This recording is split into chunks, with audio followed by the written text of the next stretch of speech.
ஒரு டிஜிட்டல் சமூகம் அப்படின்னு இப்போ இன்னைக்கு ஒன்று உருவாயிருச்சு. ஒரு ஃபோன் வாங்கினா போதும் என் வாழ்க்கை மாறிடுச்சுங்க.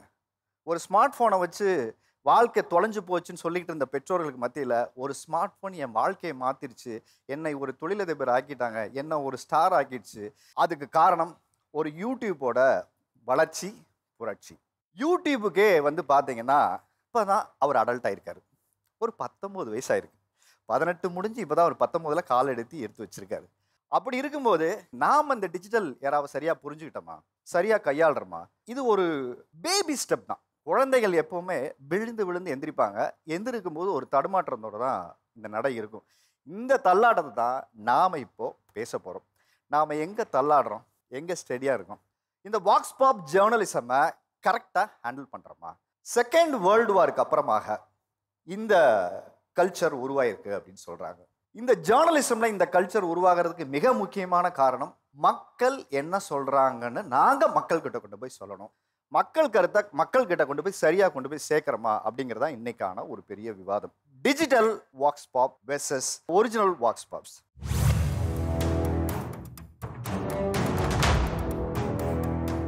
ஸோ முதல்ல உங்ககிட்ட இருந்தே என்னுடைய கேள்வியை ஆரம்பிக்கிறேன். எந்தெந்த ஜானரை நீங்கள் பண்ணுறீங்க சார்? வாக்ஸ் பாப்பில் இந்தந்த ஜானரெலாம் நான் எடுத்து பண்ணுறேன் சார். ஒவ்வொருத்தராக சொல்லுங்களேன். உங்களை தான் நான் வாக்ஸ் பாப் எடுக்கிறேன் அப்படின்னா, இப்போ நான் உங்ககிட்ட கொஸ்டின்ஸ் கேட்பேன். ஒரு பேஸ் மாதிரி லோகோ மாதிரி காட்டி which is the original logo அப்படின்னு சொல்லி கேட்பேன். ஸோ நீங்கள் அதை கரெக்டாக கண்டுபிடிச்சினா நீங்கள் ஒரு 100 rupees வின் பண்ணுவீங்க.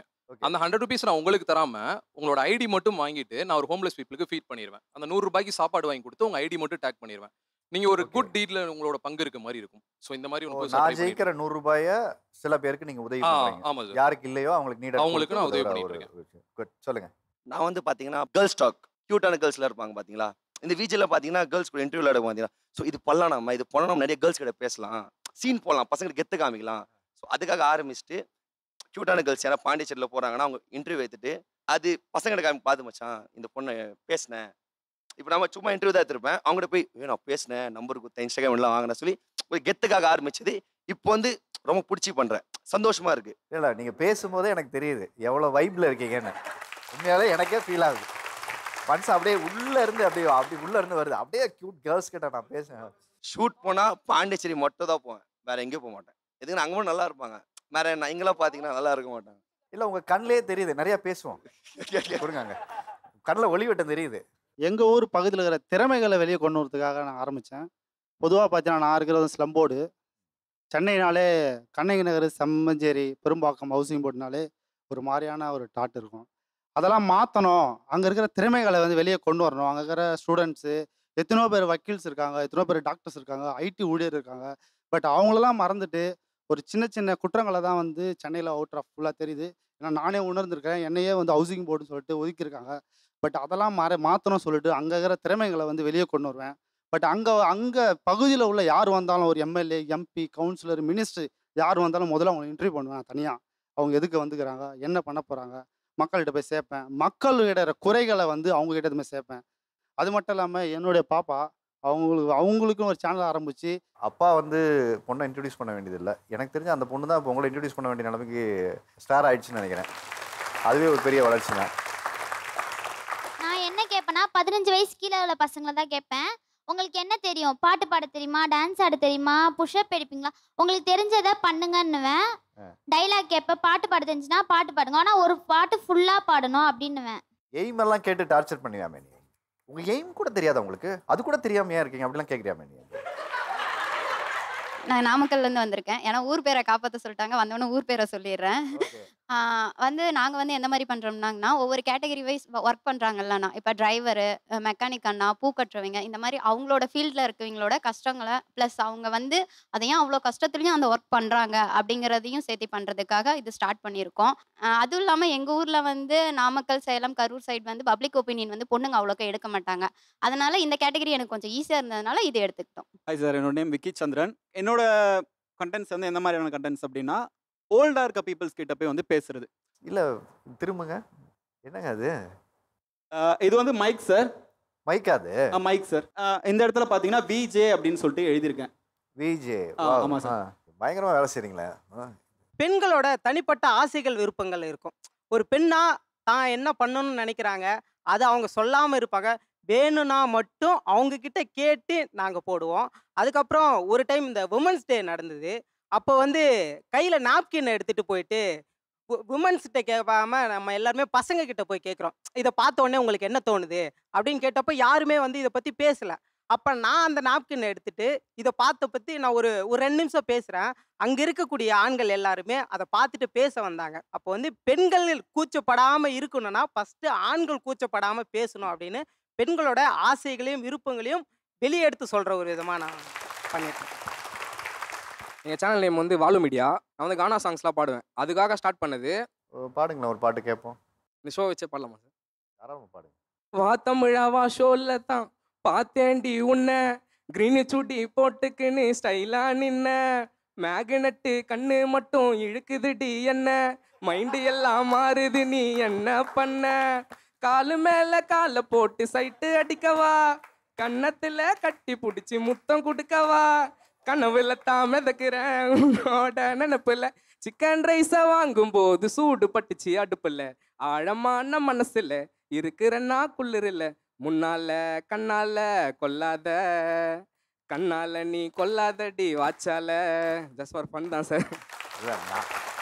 ஜஸ்ட் ஃபார் ஃபன்னு தான்.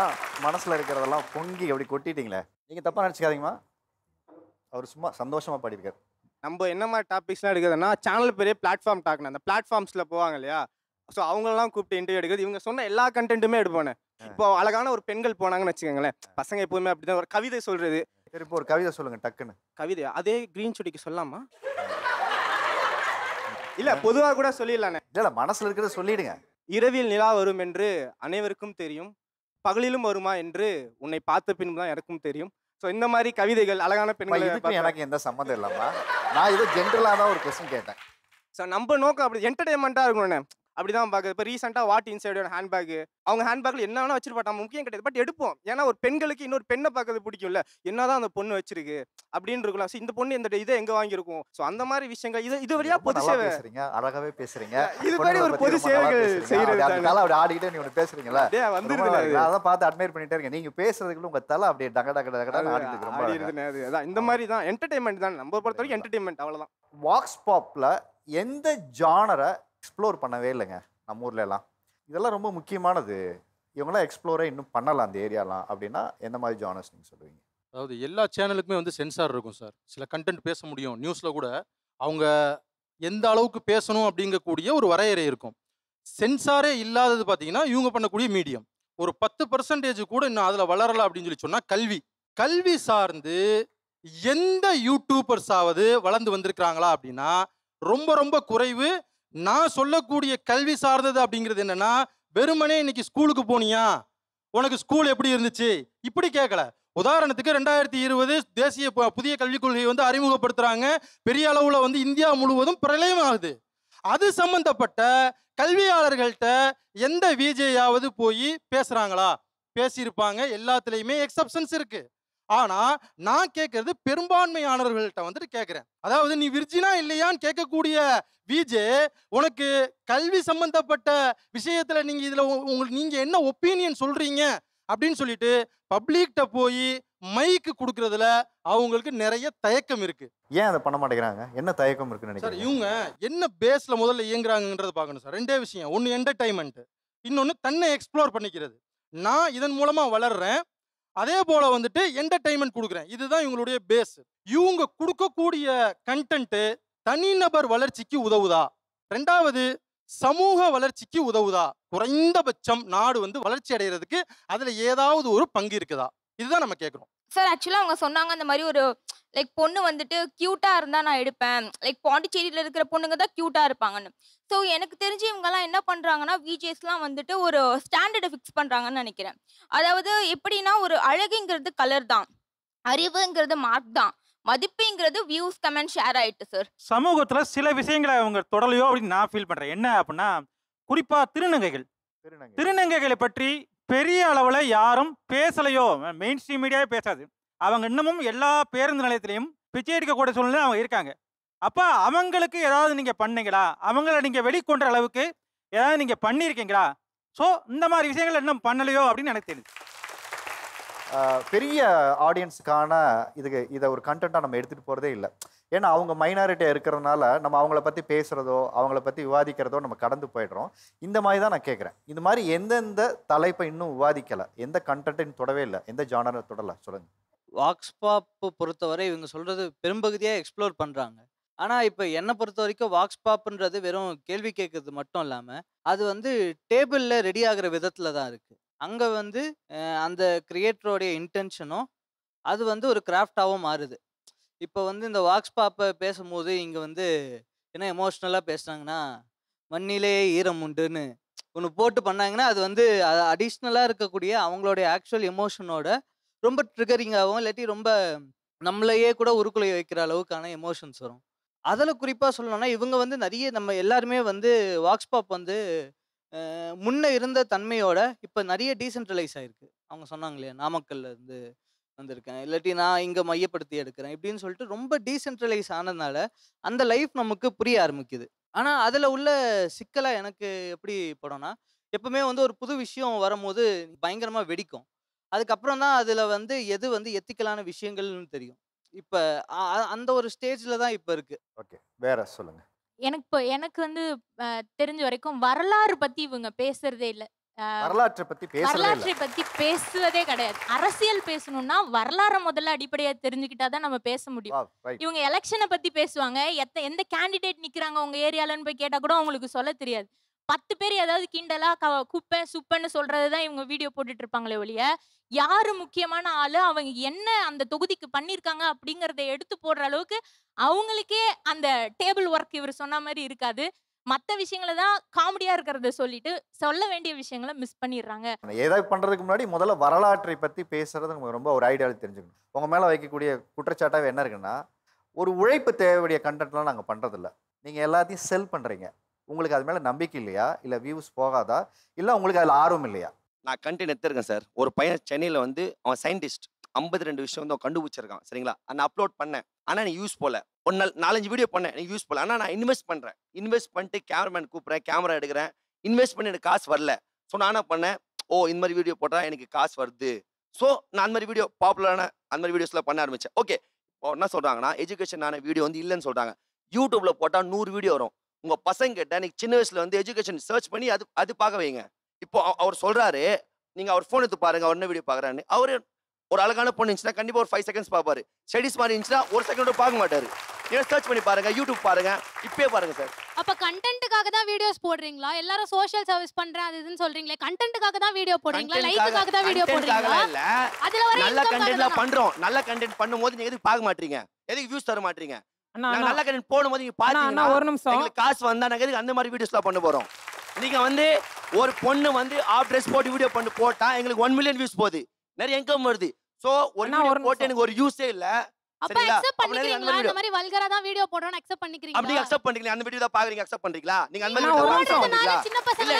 இல்ல நீங்க வந்து நான் ஒரு நல்ல வீடியோ போடுறேன், எல்லா வியூஸ் கொடுங்க, 1 மில்லியன் வியூஸ் கொடுங்க, நான் அதுக்கு அந்த மாதிரி வீடியோல பண்ணோம். நான் என்ன சொல்றேன்னா, உங்களுக்கு வந்து பாக்கணும்னா பாருங்க, பிடிக்கலாம் பார்க்காதீங்க. இல்ல ஆனா நீங்க இந்த மாதிரி சொல்றது வந்து முற்றிலும் தவறு. ஏன்னா இந்த சமூக ஊடகம் வந்து ஜனநாயகத்துல ஒரு 4வது தூணா இருக்குது.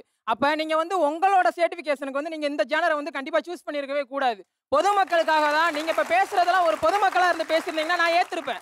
நீங்க வந்து இந்த ஜனநாயகத்துல ஒரு 4வது தூண் சமூக ஊடகத்துல 60% இன்னைக்கு இந்த வலையொலி தான் இருக்குது, யூடியூப் தான் இருக்குது. அப்படி இருக்கிறப்ப நீங்க இந்த மாதிரி சொன்னீங்கன்னா நான் எனக்கு பிடிச்சதான் போடுவேன்னு சொன்னீங்கன்னா எப்படி இது கேள்விக்குறியானது? இப்போ என்ன கண்டென்ட் கன்சியூம் பண்றாங்க அப்படிங்கறத பேசுனாங்க. இப்போ எஜுகேஷன் யாரும் எடுக்காமலாம் இல்ல, எடுக்கிறத நிறைய பேர் பார்க்கலங்கிறதா இங்க கருத்தா இருக்கு. அண்ட் நிறைய விஷயத்தை ஏன் அப்ப பாக்குறது இல்லன்னு தானே கேள்வி கேட்கணும். கல்வி தொலைக்காட்சி ஒன்று இருக்கு, அது 24 ஹவர்ஸ் யூடியூப்ல ஓடதான் செய்யுது, யாருமே பார்க்கறது இல்ல. அதாவது எஜுகேஷன் வீடியோவே கிடைக்கலையா யூடியூப்ல? இவங்க சொல்றாங்க 24 ஹவர்ஸ் ஓடுது, அதை நீங்க பார்க்கல. வியூஸ் போனா நாங்க ஏன் வந்து இதை செய்ய போறோம், நீங்க பாத்தீங்கன்னா நாங்க ஏன் இந்த மாதிரி போட போறோங்கிறது கேள்வி இல்லையா?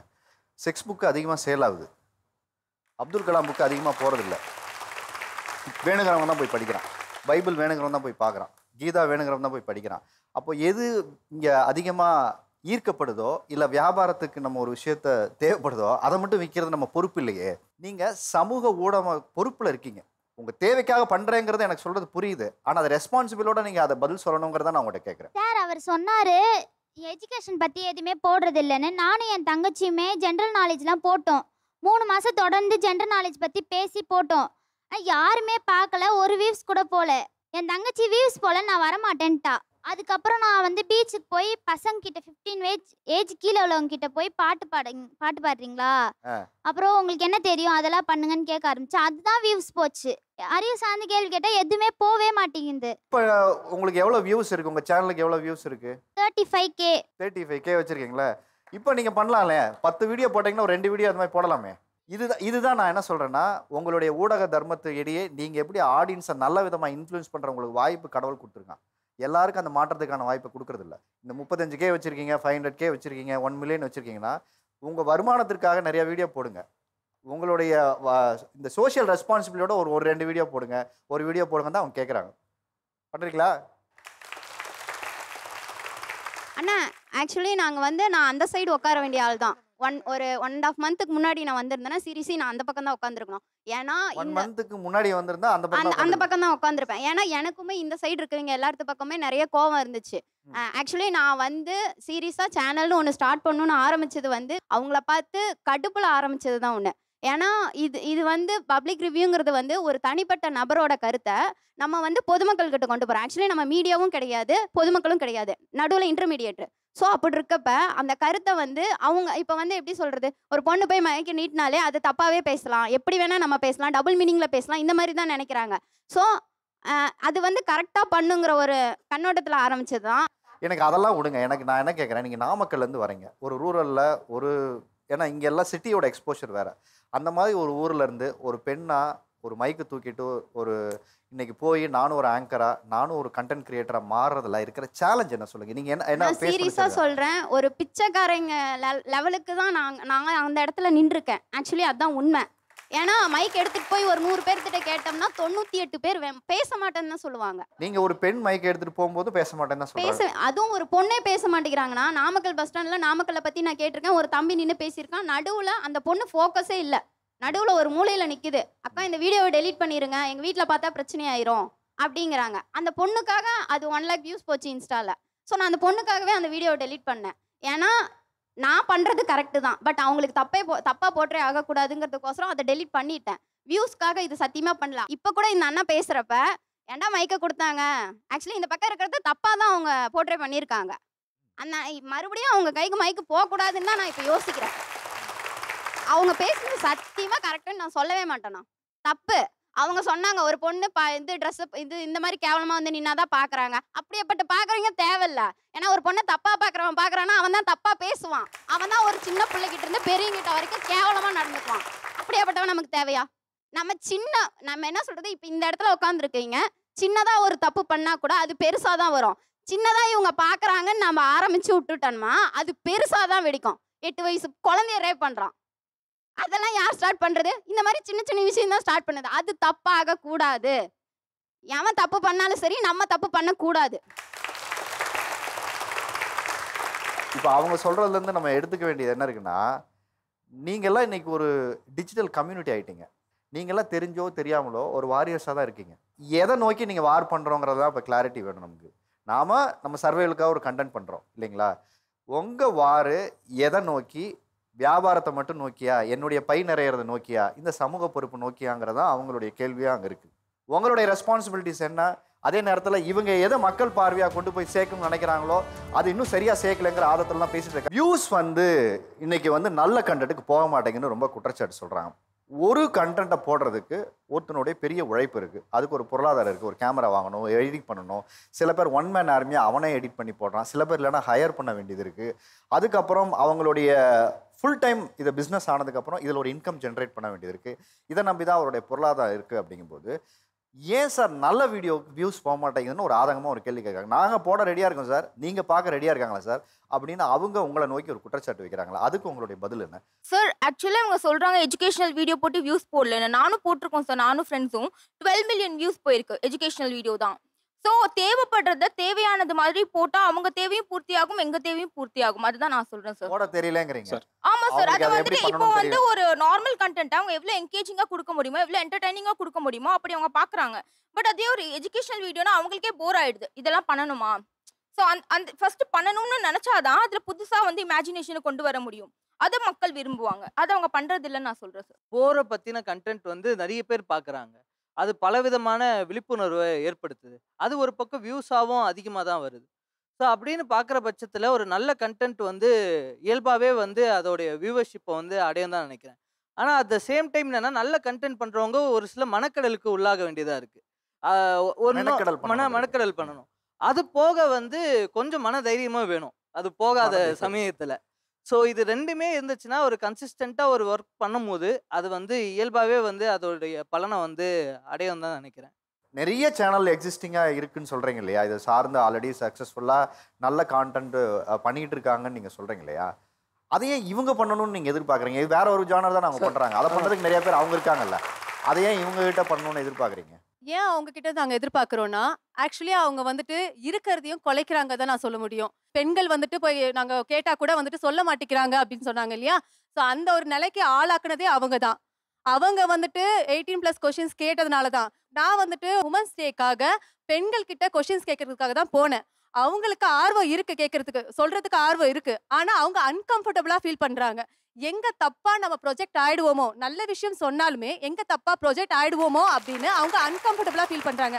இந்த நிலைக்கு தள்ளதே பார்த்தீங்கன்னா, இந்த மாதிரி இருக்கிற என்டர்டைன்மெண்ட்டா அவங்க கொடுக்குற ஒரு ரொம்ப மோசமான கண்டென்ட் தான் நான் சொல்லுவேன். அதாவது கண்ணியமா காமிக்க மாட்டேங்கிறாங்கங்கிற இஷ்யூவா? கண்ணியமா காட்ட மாட்டேங்கிறாங்க. எக்ஸாம்பிளுக்கு ஒரு விஜே வந்துட்டு வீடியோ பண்ண போறாங்க. அவங்க கம்ஃபர்டபுளுக்கு அவங்க இஷ்டத்துக்கு அவங்க ட்ரெஸ் பண்றாங்க. பட் அவங்க வந்துட்டு ஒரு சின்ன பையன் தான் அவன். ஒரு 17, 19 ஏஜ் தான் இருக்கும் அந்த பையன்கிட்ட. அந்த பையன்கிட்ட போயிட்டு அக்கா எப்படி இருக்கேன் பாருடா அப்படின்னு சொல்லி கேட்குறாங்க. அந்த பையன் என்ன கமெண்ட் பண்றானா, உங்களை பார்த்தா எனக்கு சாப்பிடணும் போல இருக்கு அப்படின்னு கமெண்ட் பண்றான். ஒரு விஜேவா அந்த இடத்துல என்ன பண்ணிருக்கணும்னா, தம்பி அந்த மாதிரி பேசாத, அப்படி நீ பேசுனீனா மத்த பசங்களும் அந்த மாதிரி பேசுவாங்க. எங்க கம்ஃபர்டபுளுக்கு நாங்க அந்த ட்ரெஸ்ஸை பண்றோம், எங்களுக்கு பிடிச்சிருக்கு நாங்க அதை பண்றோம், நீ அந்த மாதிரி பேசாத அப்படின்னு அவங்க அதை சொல்லியிருக்கணும். ஆனா அத அவங்க சொல்லாம அந்த இடத்துல அத அவங்க எடிட்லயே வச்சிருக்க கூடாதுல்ல? வச்சிருக்க கூடாது. ஃபர்ஸ்ட் ஆஃப் ஆல் அதுதான டேபிள் அவர் ஃபர்ஸ்டே சொன்னார்ல, எல்லாத்தையும் எடுக்கிறது முக்கியம் இல்ல, அது டேபிள்ல என்ன கிராஃப்ட் அண்ட் கல்ச்சர்னு ஒன்று இருக்குல்ல, அது ஏன் நீங்க பண்ண மாட்டேங்கிறீங்க? அதுதான் அவங்க கேட்குறாங்க. விஜேஸ் வந்து நிறைய 18+ கண்டென்ட் பண்றாங்க, ஒழுங்கா ட்ரெஸ் பண்ண மாட்டாங்க, அவங்களோட கண்டென்ட்லாம் இப்படி இருக்கு அப்படின்னு சொல்றாங்க. நான் என்ன கேட்குறேன்னா, அதையே ட்ரெண்ட் ஆக்குறது வந்து இந்த பப்ளிக் தான். எதுக்கு அதுக்கு அவ்வளோ லைக்ஸ் கொடுக்குறீங்க? எதுக்கு இப்போ அவங்க சொல்றாங்க எஜுகேஷன் வீடியோஸ்லாம் போக மாட்டீங்க, நாங்கள் அவங்க எவ்வளோ தூரம் சொல்கிறோன்னா அவங்க வந்து அதுக்கான ப்ராப்பர் ஆன்சர் சொல்லலை. ஏன்னா அவங்க சொல்கிறாங்க நீங்கள் கரெக்டான டைம் பார்த்து நீங்கள் வந்து எஜுகேஷன் வீடியோ போடுங்கன்னு. எந்தாவது ஒரு 18+ வீடியோ நீங்கள் கரெக்டான டைம் பார்த்து எப்போ பார்த்தாலும் ஷேர் பண்ணுவீங்க. ஆனால் எஜுகேஷன் வீடியோ ஏன் வந்து டைம் பார்த்து நாங்கள் போடணும்? நான் இப்போ ரீசெண்டாக 12th ரிசல்ட் வந்துச்சு, 10th ரிசல்ட் வந்துச்சு. 10th முடிச்ச பசங்கிட்ட போய் நான் கேட்குறேன், அடுத்து என்ன தம்பி குரூப் எடுக்க போகிற அப்படின்னு கேட்குறேன். அந்த பையன் என்னக்கா இதை பற்றி பேசுகிறா, தளபதி பற்றி பேசினா நாங்கள் சண்டை போடுவோம், இந்த பாட்டு பாட சொன்னால் நான் பாடுவேன், நீ என்னக்கா இதை போய் கேட்டுட்டு இருக்க? இப்போ வந்து அப்படிதான் அவங்களும் இருக்காங்க. ஸோ இதை உருவாக்குறதே பப்ளிக் தான். ஒருத்தவங்க இப்போ ஒரு பொண்ணு ஒழுங்கா ட்ரெஸ் பண்ணாமல் வந்து ஒரு வீடியோ போடுனா அதை ஏன் லைக் பண்ணுறீங்க? அதை நீங்கள் லைக் பண்ண போய் தான் அந்த பொண்ணு திருப்பி அதே மாதிரி வீடியோ போடுது இல்லையா? ஸோ இவங்க அதை அப்ரிஷியேட் பண்ணுறாங்க. இங்கே யாரெல்லாம் தன்னை விஜேன்னு ஐடென்டிஃபை பண்ணிக்கிறீங்க? இந்த சைடில் ஓகே. இங்கே வாக்ஸ் பாப் ஜேர்னலிசம் பண்ணுறது அப்படின்னு தன்னை அடையாளப்படுத்திக்க யார் விரும்புகிறீங்க? இந்த பக்கம் யார் வாக்ஸ் பாப் ஜேர்னலிசம் பண்ணுறதுன்னு சொல்கிறீங்க? 1 2 உங்களோட அடையாளங்கள் வந்து நீங்கள் விஜேன்னு உங்களை அடையாளப்படுத்திக்கிறீங்க இல்லையா? நீங்கள் ஏன் உங்களை விஜேவை அடையாளம் பண்ணிக்கிறீங்க சொல்லுங்களேன். ஸோ இந்த இடத்துல நாங்கள் வந்து எதுக்காக எங்களை வந்து தனித்து வந்து விஜே அப்படின்னு சொல்லிட்டு எங்களை வந்து பிரிக்கிறோன்னா, எங்களுக்குள்ளே ஆக்சுவலி நிறைய கேள்விகள் இருக்குது இந்த சமூகம் சார்ந்ததாக. அதை நாங்களாக மட்டுமே எடுத்து போட்டோம் அப்படின்னா அது எங்களுடைய சார்ந்ததாக மட்டுமே இருக்கும். என்னுடைய கருத்து, இந்த விக்கியோட கருத்தாக மட்டுமே இருக்கும். இப்போ மக்கள்கிட்ட போய் வந்து அது கேட்கும் போது நாங்கள் ஒருத்தர்கிட்ட கேட்க போகிறது இல்லை, ஒரே கேள்வியை பல பேர்கிட்ட கேட்போம். பல பேர்கிட்ட கேட்கும் போது பல பேர்கிட்ட வந்து பல விதமான வந்து பதில்கள் வருது. இதை நாங்கள் வாங்கி ஒரு வீடியோ மூலியமாக எடுத்து இதை இனிஷியேட் பண்ணுறோம்ல, எனக்கு இந்த ஒரு தகுதி கூட தர மாட்டீங்களா? அந்த சொசைட்டியில் ஒரு வீடியோ ஜாக்கின்ற ஒரு தகுதி கூட கொடுக்க மாட்டீங்களா? அகைன் அவங்க சொன்ன ஒரு விஷயத்துக்கு நான் வந்து சொல்லணும், சீரியஸாகவே நாங்கள் வந்து லேர்ன் பண்ணிக்கிட்டு இருக்கோம் சார். நாங்கள் நிறைய விஷயத்த கற்றுக்கணும் சார். ஏன்னா டாபிக்ஸ் வந்து நாங்கள் நினச்சதெல்லாம் போய் பண்ணுறது இல்லை சார். டாபிக் ரொம்ப ரேர் சார். நாங்கள் நினைக்கிறேன், நான் ஒரு கேள்வி வச்சுருப்பேன், அதுக்கு வந்து இந்த மாதிரி பதில் கிடச்சா நல்லா இருக்கணும், அந்த பதில் வராது சார். அங்கே சீரியஸாக வராது. அது கொஞ்சம் கஷ்டமாகவே இருக்கும். இதுக்கு நல்லா இருக்கும், இதை நீங்கள் இப்படி சொன்னீங்கன்னா மக்களுக்கு பயன்படுறதாக இருக்கும், அது வராது சார். அது ஆக்சுவலி நிறைய நாங்கள் ட்ரை பண்ணுவோம். அதே மாதிரி இவங்க சொன்னாங்க இந்த மாதிரி வந்து வரலாறு சார்ந்த மாதிரி நீங்கள் கேட்டிருக்கலாம், அதை கேட்டிருக்கலாம், இதை கேட்டுக்கலாம் சொன்னாங்க. சீரியஸாக ஹெல்ப்ஃபுல்லாக இருக்குது சார். சார் உண்மையாக எங்களுக்கு நாங்கள் நிறைய வாட்டி வந்து டாபிக் இல்லாமல் வந்து நிறைய வாட்டி யோசிச்சுட்டு இருக்கோம். இதெல்லாம் ஹெல்ப்ஃபுல்லாக இருக்குது. கண்டிப்பாக வந்து ஃபியூச்சரில் வந்து நாங்கள் இந்த மாதிரிலாம் பண்ணுவோம். நீங்கள் வந்து ஒரு விஷயம் சொன்னீங்க, நீங்கள் ஒரு லெவலுக்கு போனீங்கன்னா அதுக்கப்புறம் நீங்கள் இதை பண்ணலாம்ல. இப்போ இந்த இடத்துல ஒரு ஸ்டேஜில் வந்திருக்கீங்க, டெஃபினட்டாக பண்ணுவோம் சார். கண்டிப்பாக பண்ணுவோம். அடுத்தடுத்த ஜேர்னலில் வந்து கண்டிப்பாக எங்களுக்கு ஒரு ஐடென்டிட்டி கிடைக்கும் போது அதை நாங்கள் பண்ணுவோம். இல்லை இப்போ இவர் சொல்கிறார் இல்லையா, மனசில் இருக்கிறத நான் மக்கள்கிட்ட இருந்து வாங்கி கொண்டு கொடுக்குறேன், நான் விஜயோட வேலையை பொறுப்பாக நான் செய்கிறேன், நான் ஒரு ஹோஸ்ட்டாக என்ன ஃபீல் பண்ணுறேன் அப்படின்னு சொல்கிறார் இல்லையா. வாக்ஸ் பாப் ஜேர்னலிசம் நம்ம ஒன்று சொல்கிறோம் இல்லையா, அதெல்லாம் நீங்கள் ரெப்ரசென்ட் பண்ணி இப்போ 4-5 பேர் கை தூக்குனீங்க இல்லையா. நான் மக்கள்கிட்ட கொண்டு போய் கருத்து சொல்லி தான் நினச்ச கருத்துக்களை மக்கள்கிட்ட கொண்டு போய் சேர்க்கணுங்கிற முயற்சி நாம் செய்கிறோம் இல்லையா. இது அவங்க சரியாக செய்கிறாங்கன்னு நினைக்கிறீங்களா? இவங்க அதை சரியா செய்யவே இல்லைன்னு தான் சார் சொல்லுவேன். எஜுகேஷன் பத்தி கேள்வினா எஜுகேஷன் ஃபோரம்ஸ் ரிலேட்டடா நிறைய அந்த மீட்டப்ஸ்லாம் நிறைய இருக்கு. அது மாதிரி இடத்துல போய் யார்கிட்ட என்னென்ன கேள்வி கேட்கணுமோ அப்படி கேட்கணும்.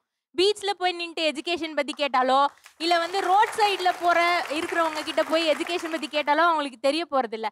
அரசியல் பத்தி கேட்கணும்னா மாணவர்கள் கிட்ட போய் கேட்கறாங்க, அரசியல்ல பழகுறவங்க கிட்ட சரியா போய் கேட்கறாங்களா அப்படிங்கிற கேள்வி இருக்கு. எஸ்டாப்ளிஷ் ஆனவங்கள்ட்ட போய் கேட்கறத விட இவங்க வந்து அரசியல் பழகுறவங்க கிட்ட நிறைய கேட்கும் போது தான் இன்னும் நிறைய விஷயங்கள் வெளியே வரும். இப்போ விஜே வீடியோ ஜாக்கின்னு இவங்க எல்லாரும் இப்போ ஐடென்டிஃபை பண்ணி அவங்கள பெருமைப்படுத்த நினைக்கிறாங்க, கான்டென்ட் கிரியேட் பண்றாங்க. ஓகே, அவங்க பேசுற விதம் கருத்து கரெக்ட் தான். ஆனா அதை முடிக்கும் போது ஒரு பிஜிஎம், ஒரு தேவையில்லாத தக் லைஃப், இப்பெல்லாம் பாத்தீங்கன்னா தி பாய்ஸ் சம்மந்தமே இருக்காது, அவன் ஒரு ஜோக்கே சொல்லியிருக்க மாட்டான். இப்போ விஜேஸ் என்ன பண்றாங்கன்னா அவங்களோட கண்டென்ட்டை ட்ரெண்ட் பண்றதுக்காக அவன் சும்மா வாய்க்குள்ள பேசுனதை கூட ஒரு தக் லைஃபா கண்ணாடி போட்டோன்னே அந்த பையன் அப்படி வைரல் ஆயிடுறான். இந்த லேசி எடிட்டிங் டெக்னிக்ஸ் நீங்கள் யூஸ் பண்ணுறதுங்கிறது தான் உங்களுக்கு நிறையா வந்து பேட் கமெண்ட்ஸ் வரதுக்கான ரீசன்.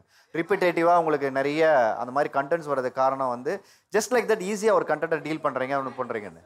அண்ணே ஒரு படம் அப்படின்னு இருந்துச்சுன்னா அதுக்கு மியூசிக்னு ஒன்று இருக்குது, ப்ரீ ப்ரொடக்ஷன் ஒன்று இருக்குது, ஏகப்பட்ட விஷயம் அதெல்லாம் கலந்தாதான் ஒரு படம். வெறும் டப்பிங் இல்லாமல் ஒரு படத்தை பண்ணால் பார்க்க முடியாது. அதே மாதிரி தான் ஒரு விஜேக்கு ஒரு எடிட்டருக்கு தேவைப்படும். தக் லைஃப்ங்கிற அது போட்டால் நல்லா இருக்கும். பேக்ரவுண்டில் மியூசிக் போட்டு ஒரு பொண்ணு வந்து ஒரு பொண்ணை பற்றி பேசுன்னு சொன்னோன்னே பின்னாடி சிங்கப்பெண்ணு அப்படின்னு ஒரு பாட்டு போனால் தான் அந்த வீடியோ பார்க்குறாங்க, அந்த பாட்டுக்காகச்சும் அது தமிழுக்காச்சும் பார்க்குறாங்க. இப்போ இன்னொருத்தவங்க சொன்னாங்க, ஒரு பொண்ணு வந்து இது மாதிரி ட்ரெஸ்ஸு தப்பாக போட்டு அக்கா நல்லா இருக்கேனடா அப்படின்னு கேட்டோன்னா நல்லா இருக்கீங்கக்கா அப்படின்னு சொல்கிறாங்க. அப்படிப்பட்ட பொண்ணுகளும் விஜயா இருக்காங்க.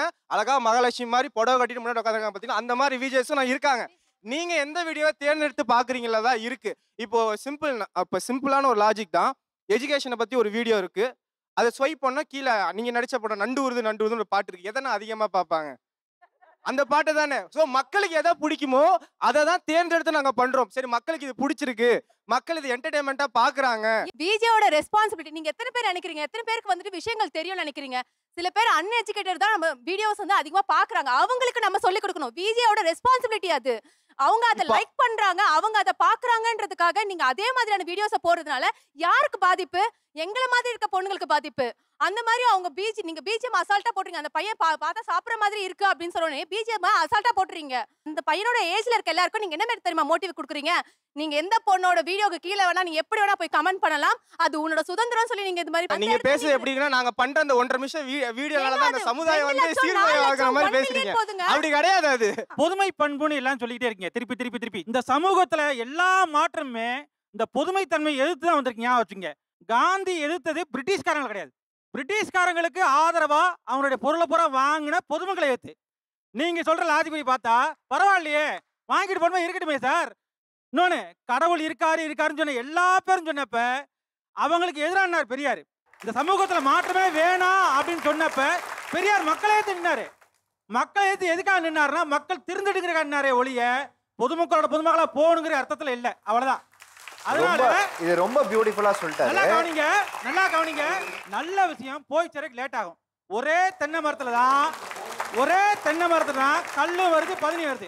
கல்ல நீங்க சந்து பக்கம் போனா கூட வாங்குற ஆள் இருப்பான். பதினிய தெருவா கத்தணும். தெருவா கத்துங்க, நல்ல விஷயம், வேற ஒண்ணும் இல்ல. ஐயா, நீங்க சொன்னதை நான் ஒத்துக்கிறேன். இன்னுமே அந்த ஒரு சில விஜேஸ் மைண்ட்ல வச்சுட்டே பேசுறீங்க. நாங்க எல்லாருமே அப்படி எடிட் பண்றது கிடையாது. எல்லாரும் இருக்க எல்லாருமே ஆபாச வீடியோஸ் போடுறோம். இல்ல நீங்க செய்யலன்னு சொல்லுங்க, அதை ஏத்துப்பாங்க. நான் பண்றது இல்லைன்னு சொல்லுங்க, எனக்கு ரெஸ்பான்சிபிலிட்டி இருக்குன்னு சொல்லுங்க. அது அவங்க செய்யறத நீங்க நியாயப்படுத்தாதீங்கன்னு சொல்றேன். எத்தனை செலிபிரிட்டி நீங்க உங்களை தேடி வந்து ஒரு இன்ஃப்ளூயன்சர் தேடி வந்து ப்ரொமோட் பண்ண வராங்கல்ல, அந்த மாற்றம் நடந்திருக்குல்ல. அப்ப அந்த ரெஸ்பான்சிபிலிட்டியோட நீங்க என்ன செய்யறீங்கிற கேள்வி இந்த சமூகம் உங்களை நோக்கி திரும்புது. நமக்கு பின்னாடி ஒரு கூட்டம் செய்யறது முக்கியம் இல்ல, கூட்டத்தை வச்சு என்ன செய்யணுங்கிறதா ரொம்ப ரொம்ப முக்கியமான விஷயம். ஒரு சிறப்பு விருந்தினர் நம்முடைய வந்திருக்காங்க. எழுத்தாளர், மூத்த பத்திரிகையாளர் டி.ஐ. அரவிந்தன். இவங்களை எல்லாம் தங்களை எப்படி அடையாளப்படுத்திக்கிறாங்க அப்படின்னா விஜேஸ், அப்புறம் வந்து இந்த வாக்ஸ் பாப் ஜேர்னலிசமும் தங்களை அடையாளப்படுத்திக்கிறாங்க. சில பேர் இது ஜேர்னலிசம்னு புரிஞ்சு செய்கிறாங்க, புரியாமலே செய்கிறாங்க. ஸோ நீங்கள் இந்த துறையில் இருக்கிறதுனால இவங்களை எப்படி அடையாளப்படுத்திக்கணும்னு நினைக்கிறீங்க? பொதுவாக நான் ஒரு விஷயம் என்ன சொல்ல விரும்புகிறேன்னா, அடிப்படையில் வந்து ஒவ்வொரு மனிதனும் வந்து ஒரு மீடியா தான். என்ன விஷயம் அப்படின்னு கேட்குறோம். ஏதோ ஒன்று நம்ம ஷேர் பண்ணுறோம். ஊரில் ரொம்ப நாள் கழிச்சு வந்தவங்கள்ட்ட என்ன நடக்குதுன்றோம். நமக்கு தெரிஞ்சதை மற்றவங்களுக்கு சொல்கிறதும், நமக்கு தெரியாத மற்றவங்கள்ட்டேருந்து தெரிஞ்சுக்கிறதும், ஒரு செய்தியை ஒரு கருத்தை பரப்புவதுன்றதோ புதுசு இல்லை.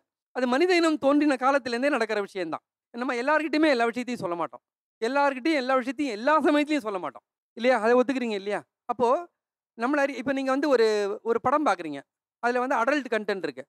உங்கள் தம்பி வந்து ஒரு 10 வயசு உள்ள தம்பி வந்து கேட்குறான், ஆனால் என்ன அது கதைன்னு கதையை சொல்லுவீங்க. ஆனால் அந்த இடத்துல நீங்கள் ரசிச்சிருக்கலாம், ரசிக்காமல் இருந்திருக்கலாம். அந்த அடல்ட் கண்டென்ட்டை அந்த பையனுக்கு ஏற்ற மாதிரி சொல்லுவீங்க இல்லையா? உங்களுக்குள்ள ஒரு எடிட்டர் இருக்கார்ல அந்த பையனுக்கு. இதே உங்களுடைய வயசில் ஒருத்தர் இருந்தாருனாக்க, மச்சி அது வேற மாதிரி மச்சி அப்படின்னு சொல்லிட்டு நீங்கள் சொல்லலாம். அப்போ யார் கேட்குறாங்க? அதே வந்து உங்கள் ஃப்ரெண்டு வந்து உங்கள் வீட்டுக்கு வந்து உட்காந்து கேட்கும்போது உங்கள் அப்பா அம்மாலாம் கேட்டுருக்கும்போது அதை சொல்ல மாட்டீங்க. அப்போது ஒரு தகவல் அப்படின்றது, ஒரு செய்தி பரிமாற்றம் அப்படின்றது யாரிடம் எப்போது எந்த சூழலில் சொல்கிறோம் அப்படின்றத பொறுத்து உருமாறுது. அந்த உருமாற்றத்துக்கு பேர் தான் எடிட்டிங். அந்த எடிட்டிங்க்கு பின்னால் இருக்கிறது வந்து பொறுப்பு. அந்த பொறுப்பு உங்களுக்கு இல்லை, உலகத்தில் இருக்க ஒவ்வொரு மனிதனுக்கு இருக்குது. ஏன்னா அவங்க வீட்டில் அந்த பொறுப்பை அவங்க கடைப்பிடிக்கிறாங்க. இந்த பொறுப்புணர்ச்சி அப்படின்றது எல்லா விதமான தகவல் தொடர்புகளுக்கும் எல்லா விதமான பகிர்தலுக்கும் அடிப்படையானது. உலகம் முழுவதும் கேளிக்கை தான் அதிகமாக விற்கும். எது வந்து என்டர்டெயின்மெண்ட்டோ அதுதான் அதிகமாக விற்கும். ஒரு ஜீன்ஸ் தயாரிக்கிறது 800 லிட்டர் தண்ணி செலவாகுது. ஆகவே அமெரிக்காக்காரன் ஜீன்ஸ் தயாரிக்கிறது இல்லை, திருப்பூர்லேருந்து ஜீன்ஸ் வாங்குறான், அவன் தன்னோட தண்ணியை காப்பாற்றி வச்சுக்கிறான் அப்படின்னு ஒரு கண்டென்ட் இருக்குது. இதுக்கு வந்து மறை நீர், விர்ச்சுவல் வாட்டர்னு ஒரு கான்செப்ட். கேட்க நல்லா இருக்கு, அதிர்ச்சியாக இருக்குது. அப்போ நம்ம அடுத்த ஜீன்ஸ் வாங்கும்போது இதுக்கு பின்னால் 800 லிட்டர் தண்ணி போயிருக்கடான்னு நம்ம நினைக்கிறோம். ஆனால் இந்த மாதிரி விழிப்புணர்வு கண்டென்ட்டுக்கான ஒரு ஆதரவோ ஒரு வரவேற்போ குறைவாக இருக்கும். இதே வந்து ஒரு ஜீன்ஸ் போட்டுட்டு ஒருத்தர் வந்து லோ கட் ஜீன்ஸ் போட்டு ஒரு டான்ஸ் ஆடினா அதுக்கு வரவேற்பு அதிகமாக தான் இருக்கும். அது ஒன்றும் மனித சுபாவம் தான், அது தப்பு இல்லை. ஆனால் எங்கே பிரச்சனை தெரியுமா? இங்கே பச்சை கலர் சுடிதார் அப்படின்னு சொல்லிட்டு ஒருத்தர் ஒரு கானா பாட்டு பாடினார்.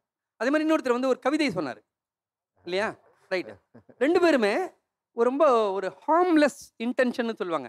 எந்த மனசில் எந்த கல்மிஷமும் இல்லாத ஒரு நோக்கத்தோடு தான் ஆரம்பிக்கிறாங்க. ஆனால் அந்த கானா பாட்டு நான் கேட்டேன். அந்த கானா பாட்டில் அந்த பெண்ணை நீங்கள் வர்ணிக்கிறீங்க, அடிபுடின்றீங்க. இந்த கானா பாட்டை அந்த பெண் வந்து ஏற்றுக்கிறாங்களா அப்படின்றது உங்களுக்கு தெரியுமா? அதில் வந்து ஒரு டீன்னு ஒரு வார்த்தை வருது. இந்த வார்த்தையை நீங்கள் நேராக பார்த்து அவங்கள்ட்ட சொல்லியிருப்பீங்களா? சரி, பாட்டில் வந்து டி டான்றதெல்லாம் சகஜம். சரி, ஒன்றை வச்சு நான் ஒரு பாட்டு பாட போகிறேன், அதில் டீன்னு வரும், பரவாயில்லைன்னா அவங்கள கேட்டிங்களா? அதே மாதிரி ஒரு கவிதை வருது. அந்த கவிதையினோட வார்த்தை எனக்கு வந்து டக்குன்னு ஞாபகம் வரல. ஆனால் அந்த கவிதையிலையுமே அதில் வந்து ஒரு சின்ன அத்துமீறல் இருக்குது. அவங்க விரும்பி பண்ணல. அது ஒரு பெண்ணை பார்த்து கவிதை எழுதும் போது வருது. நீங்கள் வந்து ஒரு கவிதையை எழுதி பிரசுரிக்கும் போது அது எந்த பெண்ணாக வேணா இருக்கலாம், உங்கள் மனசில் இருக்க பெண்ணாக இருக்கலாம். ஆனால் நேரடியாக ஒருத்தரை பச்சை சூடிதான்னு சொல்லி நீங்கள் ஒரு கானா பாட்டும் ஒரு கவிதையும் வடிக்கும்போது அதில் எல்லை மீறி போகும்போது உங்களால் அதை கட்டுப்படுத்த முடியல. ஆனால் அது வந்தாச்சு, வெளியே வந்தாச்சு, அது ஒளிபரப்பாயாச்சு, அது பதிவாயாச்சு. அது அவங்கள எந்த அளவுக்கு பாதிக்கணும் உங்களுக்கு தெரியுமா? அந்த பாதிப்புக்கு நீங்கள் ஏதாவது பதில் சொல்ல முடியுமா? இங்கே இருக்கு நீங்கள் கோடு பண்ண வேண்டிய இடம். அதாவது நான் வந்து எனக்கு வியூஸ் வேணும், ஏன் எல்லாருக்கும் தான் வேணும். Nothing comes free. நான் ஒன்று பண்ணேன்னா அதுக்கு எனக்கு ஒரு விலை கிடைக்கணும். நம்ம ஏதோ ஒரு விதத்தில் நம்மளுக்கு ஒரு பலன் இருக்கணும். சில சமயத்தில் பொருளாதார ரீதியான பலன், சில சமயத்தில் வேறு பலன் இருக்கலாம். ஆனால் அந்த பலனை எதை விலையாக கொடுத்து அந்த பலனை நம்ம அனுபவிக்கிறோம். யாரை அந்த இடத்துல பண்டமாக மாற்றுறோம்? நீங்கள் கண்டென்ட்ன்றீங்க. ஆக்சுவலி நீங்கள் சக மனிதரை கண்டென்ட்டாக மாற்றுறீங்க. அது கூட இல்லை, அவங்கள பண்டமாக மாற்றுறீங்க. அதாவது அந்த இடத்த நோக்கி நம்ம போகிறோம் இல்லையா? அந்த மனப்பான்மையை நான் சொல்கிறேன். தனிப்பட்ட முறையில் யாரையுமே நான் சொல்ல, யாருமே அதை நீங்கள் விரும்பலைன்றதை நீங்கள் சொல்லிட்டீங்க. ஆனால் பிரச்சனை என்னென்னா கண்டென்ட் மேலே இருக்கக்கூடிய அதீதமான ஒரு ஆவல். அப்போது கால மாறாட்டத்தில் பல விஷயங்கள் மாறி வருது இல்லையா? அப்போது நீங்கள் ஒரு விஷயம் நல்லதுன்னு நினச்சாலும் நீங்கள் ஒரு விஷயத்தை அடுத்து போகும்போது அது நம்மளுடைய கட்டுப்பாட்டை மீறி, நாம் நல்லதுன்னு நினைக்கிற, நம்ம நல்ல வேல்யூஸ் நினைக்கிறது மீறி போகுது இல்லையா? அங்கே உங்களுடைய எல்லை எது? நீங்கள் போடுற கோடு எது? அந்த கோடு போடுறதுக்கான சாக் பீஸ் உங்கள் கையில் இருக்கா? நீங்கள் கையில் ஒரு கேமரா எடுத்துன்னு போகிறீங்களா, இன்னொரு கையில் அந்த சாக் பீஸ் எடுத்துன்னு போகிறீங்களா? அந்த கேள்வியை நீங்கள் கேட்டுக்கணும். நம்ம எல்லாருக்குமே ஏதோ ஒரு அக்கறை இருக்குல்ல. நீங்கள் ஏன் வீட்டை விட்டு வெளியில் வந்து ஒரு மைக் எடுக்கிறீங்க? நீங்கள் என்ன தான் என்டர்டெயின்மெண்ட் சொல்லுங்கள், என்ன தான் புகழ்னு சொல்லுங்கள், என்ன தான் வியூஸ் சொல்லுங்கள், என்ன தான் ஆட் வேல்யூன்னு சொல்லுங்கள், உங்களுக்கு ஏதோ ஒரு அக்கறை இருக்கனால தான் நீங்கள் வெளியில் வரீங்க. அந்த அக்கறையை நீங்கள் அடிப்படையில் அழுத்தமாக வச்சிங்கன்னா எல்லை மீற மாட்டீங்க.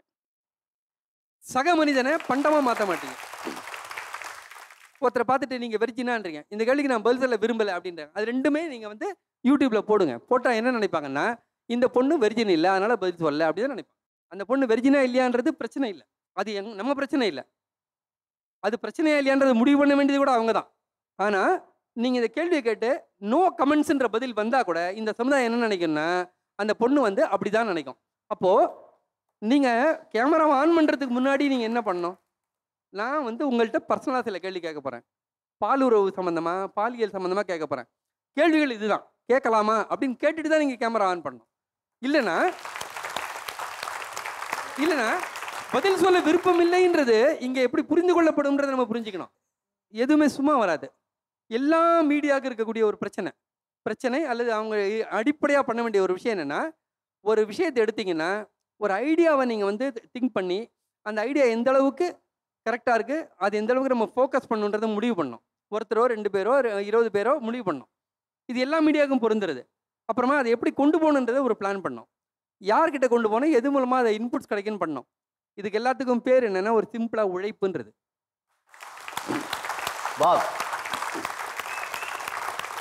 இந்த உழைப்பை நீங்கள் போட்டிங்கன்னா அத்துமீறல் இருக்காது. நல்லா உழைக்கணும். எனக்கு 100 பேரை பார்த்தா 2 பேர் கண்டென்ட் கிடைக்கணும், அது சாலிடான கண்டென்ட்டாக இருந்தால் நான் 100 பேரை பார்க்கணும். அப்படி வைரல் ஆகும்போது தான் நீங்கள் பணமும் சம்பாதிக்க முடியும், உங்களுக்கு ஆத்ம திருப்தியும் இருக்கும். யாரையும் வாயை பிடுங்கிட்டு நீங்கள் வந்து வைரல் ஆக்கிட்டீங்கன்னு வச்சுங்களேன், நாளைக்கு அந்த வாயை பிடுங்கப்படுறது நீங்களாவோ உங்கள் அண்ணன் தம்பியாவோ தங்கையாவோ அப்பா தம்பி இருக்கலாம். வாயை பிடுங்கிறது ரொம்ப ஈஸிங்க. பதில் வாங்காமே ஒரு பதில் வாங்கிறது ரொம்ப ஈஸி. ஆனால் அவ்வளோ ஈஸியான வேலையை பண்ண வேண்டாம், இன்னும் கொஞ்சம் உழைச்சி. ஆனால் நீங்கள் கேட்குற சர்ச்சைக்குரிய கேள்விகளை பதில் சொல்கிறதுக்கு ஒருத்தன் இருப்பான், ஒரு பொண்ணு இருப்பாங்க, அவங்கள கண்டுபிடிங்க. அவங்க விரும்பி அந்த இதுக்கு பதில் சொல்லிட்டேன், என்ன வேணால் பதில் சொல்லிட்டேன், என்ன வேணால் கேள்வி கேளுங்க. அதில் பரஸ்பரமாக ஒரு ஒப்புதல் இருக்கணும். நான் இதை கேட்க போகிறேன், இதுக்கு உங்களுக்கு விருப்பம் இருந்தால் பதில் சொல்லுங்கன்னு சொல்லிவிட்டு அப்புறமா கேமரா ஆன் பண்ணுங்க. என்ன வேணால் கேளுங்க, என்ன வேணால் பதில் சொல்லிட்டோம். நம்ம ஒவ்வொரு முறையும் நம்ம முன்ன சொல்லுவாங்க பேனாவை திறக்கும் போதுன்னு சொல்லுவாங்க, இப்போ வந்து கம்ப்யூட்டரை திறக்கும் போது சொல்லலாம். உங்களை பொறுத்த வரைக்கும் மைக் ஆன் பண்ணும்போது இந்த விஷயத்தை ஞாபகம் வச்சுக்கணும்.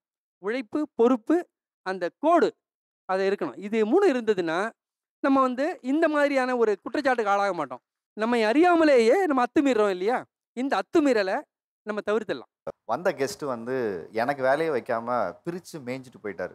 இந்த 2 அணிகளையுமே ரொம்ப ஃபஸ்ட்டு சிறப்பாக பேசுனீங்க. சிறப்பாக பேசினவங்களுக்கு நம்ம பரிசை கொடுத்துட்டு நம்ம அப்புறமா கன்க்ளூஷனுக்கு போயிடலாம். முதல் பரிசாக நம்ம கொடுக்க வேண்டியது காந்தி என்ன சொன்னார், பெரியார் என்ன சொன்னாருன்னு இந்த தலைமுறைக்கு ரொம்ப அழுத்தமாக சொன்னவர். அதே நேரத்தில் ரொம்ப இயல்பாக ரொம்ப புரியுற மாதிரி அவரோட மொழியில் சொன்னார். ட்ரைமி பப்பட் வழங்கும் 5000 ரூபாய் மதிப்புள்ள ஒரு கிஃப்ட் வவுச்சர், ஒரு கிஃப்ட் ஆம்பர். ஏபிடி குழம்பு மசாலா வழங்கும் ஒரு gift Amber. Diamond pressure cooker வழங்கும் ஒரு கிஃப்ட் ஆம்பர். அடுத்ததாக வந்து டேபிள் ஒர்க்கு நமக்கு ரொம்ப முக்கியம். ஸோ நம்ம என்ன எடுக்கிறோங்கிறது முக்கியம் இல்லை, அதை எப்படி ஒரு கிராஃப்டாக டேபிளில் எடிட் பண்ணி மக்களுக்கு நம்ம டெலிவரி பண்ணுறோங்கிறது தான் இது வெரி வெரி ரெஸ்பான்சிபிள். ஏன்னா எதை வேணால் பதிவு பண்ணிட்டு வரலாம், ஆனால் பதிவு பண்ணதுக்கப்புறம் நம்மளுடைய ஊடக தர்மம்னு ஒன்று இருக்குது. ஸோ சிறப்பாக பேசின மதன் அவர்களை அழைக்கிறோம். வாங்க. ஏபிடி குழம்பு மசாலா வழங்கும் 2000 ரூபாய் மதிப்புள்ள ஒரு கிஃப்ட் வவுச்சர், ஒரு gift Amber. Diamond pressure cooker வழங்கும் ஒரு கிஃப்ட் ஆம்பர்.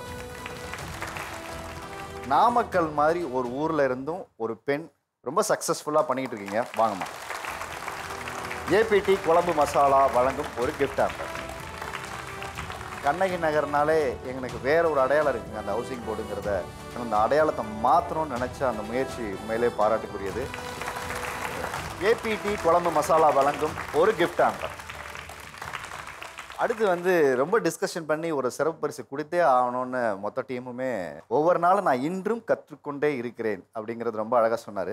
வாங்க மிஸ்டர் விஜே, அந்த கற்றுக்கிறீங்கன்னு சொன்னீங்கல்ல, அதுக்கு தான்.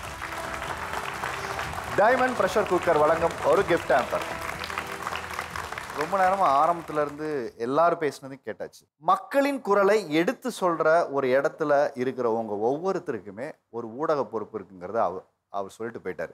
இனிமேல் நீங்கள் வந்து நான் விஜே, நான் ஒரு ஹோஸ்ட்டு, நான் வந்து ஒரு கண்டென்ட்டை க்ரியேட் பண்ணி மக்களுக்கு கொடுக்குற வேலையை மட்டும் செய்கிறேன், அது என்டர்டெயின் மட்டும்தான், அது வந்து நீங்கள் அப்படி சொல்லி ஒதுங்க முடியாது. நீங்கள் எல்லாம் படைப்பாளிகள். இது எங்களை பார்த்தா இது வரைக்கும் சொல்லியிருக்காங்க, சார் நீங்கள்லாம் கலைஞர்கள், படைப்பாளிகள் உங்களுக்கெல்லாம் வந்து சமூக பொறுப்பு இருக்குது, கூடுதலாக நீங்கள் கவனத்தோட பேசணும்னு சொல்லுவாங்க. எங்களை விட நீங்கள் கூடுதல் கவனமாக இருக்கணும். ஏன்னா அன்றாடம் நீங்கள் போடுகிற கண்டென்ட்டை பார்க்குற இடத்துல உங்கள் மக்கள் இருக்காங்க. நாங்களாம் வெள்ளிக்கிழமை தேட்டர் ரிலீஸ் ஆகி சென்சார் ஆகிட்டு வருது எங்கள் கண்டென்ட்டு. எங்களை கண்ட்ரோல் பண்ணுறதுக்கு ஒரு பாடி இருக்குது. ஸோ மிகப்பெரிய சக்தியை உங்கள் கையில் கொடுத்துருக்கு. ஏன்னா ஊடக பவருங்கிறது ஒன்று இருக்குல்ல, அது எல்லாருக்கும் வசப்படலை. அதுக்கு ஒரு பெரிய நூற்றாண்டை கடந்து வந்திருக்கோம். அதுவும் இன்னைக்கு பெண்கள் கிட்ட ஒரு ஊடக பொறுப்பு வந்திருக்குங்கிறது வந்து மிகப்பெரிய ஒரு மாற்றம், ஒரு புரட்சி. சார் இவங்க கிட்ட ஊடகம் வந்து ஒரு மூடன் கையில் கிடச்சி துப்பாக்கி மாதிரி எல்லாத்தையும் கண்டமேனிக்கு சுட்டுட்டு இருக்காங்க சார். யூடியூபர் எல்லாரையுமே உங்களை அப்படி தான் சொல்கிறாங்க. பவர் இருக்கு இல்லையா, இந்த பவரை மிஸ்யூஸ் பண்ணாதீங்க. நிறைய எம்பவர் பண்ணுற யூஸ் பண்ணுங்கள். உங்களை எம்பவர் பண்ணுறது மட்டும் இல்லை, இந்த சமூகத்தை எம்பவர் பண்ணக்கூடிய பில்லர்ஸ் நீங்கள்லாம். 4வது தூண் பக்கத்தில் இல்லை, நீங்கள் 4வது தூணே தான் வந்து சொல்லிட்டு போயிட்டார். ஓகேங்களா? தயவு செஞ்சு அந்த கூடுதல் பொறுப்பை எல்லாருமே வச்சுக்கோங்க. இங்கே எல்லாருமே நம்ம சேர்ந்து தான் பண்ணணும். இந்த சமூக பொறுப்புன்னு இருக்குல்ல, இந்த ஷோ கூட நாங்கள் சமூக பொறுப்போடு தான் கையாளணும். நான் இங்கே கேள்வி கேட்குற இடத்துல இருக்கேன், என்ன வேணாலும் கேட்க முடியாது, என்ன வேணாலும் பேச முடியாது. இந்த கலந்துரையாடல் கூட ஆரோக்கியமானதாக இருக்கணும், கருத்து சுதந்திரம் இருக்கணும், எல்லாரும் பேசுகிறத இங்கே பதிவு பண்ணணும். அதே நேரத்தில் பொறுப்புணர்ச்சியோட மக்களுக்கு கொண்டு போய் சேர்க்கறதும் இருக்குது. இது உங்களை அடையாளப்படுத்துவதல்ல, உங்களை போன்ற சமூகம் பொறுப்புள்ள ஒரு கம்யூனிட்டியை அட்ரஸ் பண்ணுற விஷயம் தான். அதனால அதை பார்த்துக்கிட்டு இருக்க நிறைய சமூக ஊடகங்களை கையில் வைத்திருக்கவங்களுக்கும் நம்ம கோரிக்கையை வைக்கிறது என்னென்னா, நீங்கள் கண்டென்ட்டுக்காக எதையும் செல் பண்ணாதீங்க. கூடுதல் பொறுப்புணர்ச்சியோடு அடுத்த தலைமுறைக்கு நீங்கள் கொடுக்கக்கூடிய இந்த கண்டென்ட்டுங்கிறது வந்து மாற்றத்தை நோக்கி இருக்கட்டும், சமூக மாற்றத்திற்கான ஒரு விஷயமா இருக்கட்டும்ங்கிறது தான் மீண்டும் தாழ்மையாக நாங்கள் எல்லாரும் வா தமிழா வா ஷோ மூலியமாக கேட்டுக்கிறோம். ட்ரைமி பப்பட் வழங்கும் வா தமிழா வா இணைந்து வழங்குவோர் Anuj Styles, powered by cardiac நலனை. Special partner Periyar Maniammai institute of science and technology. Associate sponsor ABT Kuzhambu masala. Styling partner Stylus shoe. நன்றி. மீண்டும் ஒரு நல்ல தலைப்பில் அடுத்த வாரம் உங்களை சந்திக்கிறேன். அதுவரை உங்களிடமிருந்து விடைபெறுவது ஆரி அர்ஜுன்.